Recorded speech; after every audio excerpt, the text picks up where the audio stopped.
السلام علیکم۔ اور پھر دعائیں ہی ان کی قبول ہوتی ہیں اور موجزے ان کے لیے بنے ہیں جو یہ سب جانتے پوچھتے ہوئے کہ آگے تو راستہ ختم ہے، دعا کرنا، اللہ پر توکل کرنا نہ چھوڑیں، بس اپنی منزل کی جانب چلتے رہیں، دور کہیں جا ممکنات کی کوئی حد نہیں۔ جب تمہیں کوئی راستہ نظر نہ آئے تب اور بھی زیادہ یقین کے ساتھ دعا کرو، کیونکہ آپ کا رب پلک جھپکتے ہی آپ کی زندگی اور نصیب دونوں بدلنے پر قادر ہے۔ وہ رب پل بھر میں آپ کو فیکون کی خوبصورت منزلوں پر چلانے پر قادر ہے۔ لوگ کہتے ہیں، کبھی آپ کہتے ہیں دعا مانگو وہ چیز مل جائے گی، کبھی یہ کہ اللہ اس سے بہتر دے گا، تو یہ کیسے پتہ چلے گا مانگنا ہے یا نہیں؟ تو دیکھیں، اگر اللہ نے آپ کے نصیب میں وہ چیز نہیں لکھی، دعا سے مل سکتی ہے بہترین بن کر، لیکن اگر اللہ کو وہ چیز آپ کے لیے کسی صورت بہترین نہیں لگ رہی تو آپ لاکھ دعائیں مانگے، آپ کو وہ چیز نہیں دی جا سکتی، کیونکہ اللہ آپ سے پیار کرتا ہے اور وہ نہیں چاہتا آپ کو کوئی نقصان ہو۔ اگر اللہ آپ کو وہ چیز دینا چاہے گا، ضرور آپ کی دعا قبول ہوگی، وہ چیز آپ کو بہترین بن کر لٹا دی جائے گی۔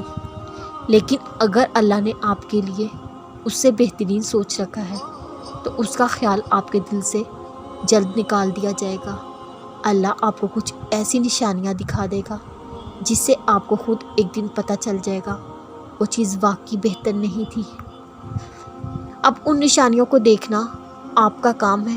بے شک ہم اللہ کی مصلحتوں کو کبھی نہیں جان سکتے، اللہ بہتر جانتا ہے۔ سوچیں، ایک چیز جس کو آپ بہترین سمجھ رہے ہیں وہ آپ کو نہ ملے، اس کی جگہ وہ ملے جس کو اللہ آپ کے لیے بہترین سمجھتا ہے، تو سبحان اللہ، وہ پھر کتنی بہترین ہوگی آپ کے لیے۔ تمہیں اپنے رب پر کامل یقین رکھنا ہے۔ اب جانتے ہو کامل یقین کسے کہتے ہیں اور یہ کیسے کیا جاتا ہے۔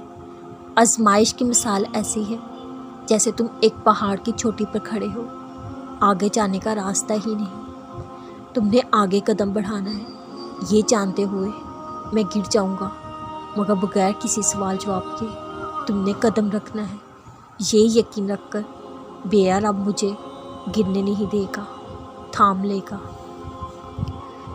کامل یقین اسے کہتے ہیں جب تمہارے حالات تمہارے دل اور یقین کے برعکس ہو، تم سخت ترین آزمائش میں ہو، دل کہہ رہا ہو میرا اللہ مجھے اس سے نکال لے گا انشاءاللہ۔